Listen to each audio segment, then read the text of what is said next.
welcome to 10SS Reviews, the review show with a gimmick. This review show will have 10-second segments of enjoyable content. I would say there is not a bad performance in this movie. Chris Pratt as Star-Lord, Peter Quill, is absolutely extraordinary.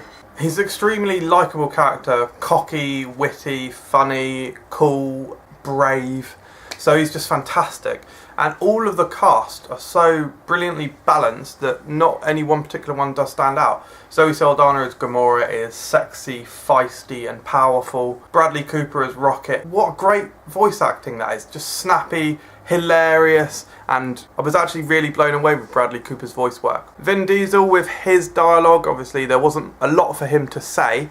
If you're not familiar, his only line in the film is "I am Groot," but you know, it's still great, and his burly, husky voice really suits the large, towering, powerful beast that is Groot really well. And then the genius bit of it is Batista as Drax, the Destroyer. You might be nervous hearing that Batista is actually acting in this movie, but he's actually fantastic. I don't really want to spoil anything regarding that character, but the dialogue that he's given and the way that he portrays it. Is absolutely brilliant, and he also has some of the funniest lines in the whole movie. Then you've got smaller cameos like Glenn Close, John C. Reilly, Peter Serafinowicz. These are all fantastic parts, you know, not to mention Benicio del Toro and Lee Pace. This movie is jam-packed with great acting. Performance is.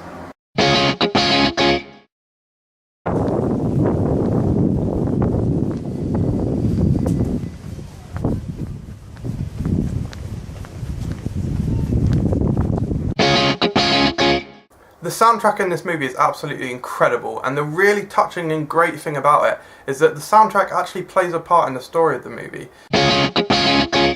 With James Gunn directing it, you know this film is always going to be hilarious. The other Marvel movies have always had quite a light tone, and this is definitely the funniest Marvel movie so far. It's not just chuckle funny, it is. At points, I was roaring with laughter. There are some absolutely hilarious lines of dialogue, probably my favourite being an incredible pun, unintended pun by Drax the Destroyer. It's incredible.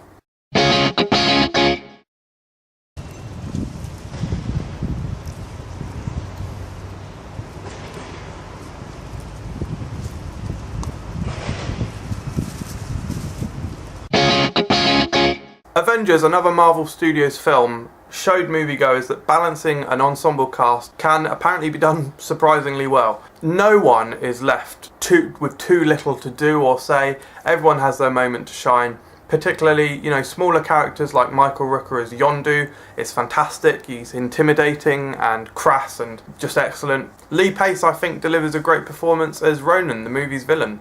And all of them have their own things to say. They're all individual, standout, interesting characters, and that is the absolute triumph of the movie. The visual effects and the design of the movie is absolutely jaw-breaking. You know, there are so many locations in the film that your eyes and brain have an absolute feast to bite and chew and eat into. It's a visually stunning and gorgeous movie. The backdrop against that is this fantastic 80s soundtrack. It's really unique and absolutely fantastic. Comic book trade paperback, tote bag I think they're called, and this Guardians of the Galaxy Lego set of the Milano spaceship. Whoosh!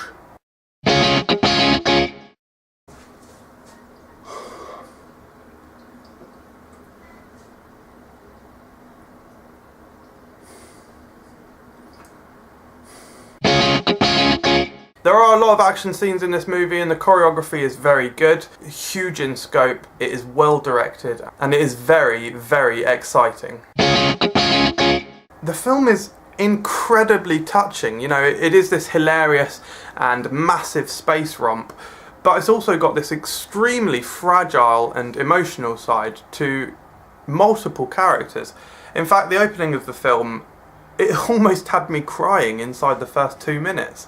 And that's absolutely staggering. I don't think any film has ever had me so emotionally impacted so early on. And James Gunn really should be commended for that, because it's another thing that sets this movie apart from all the other normal superhero movies.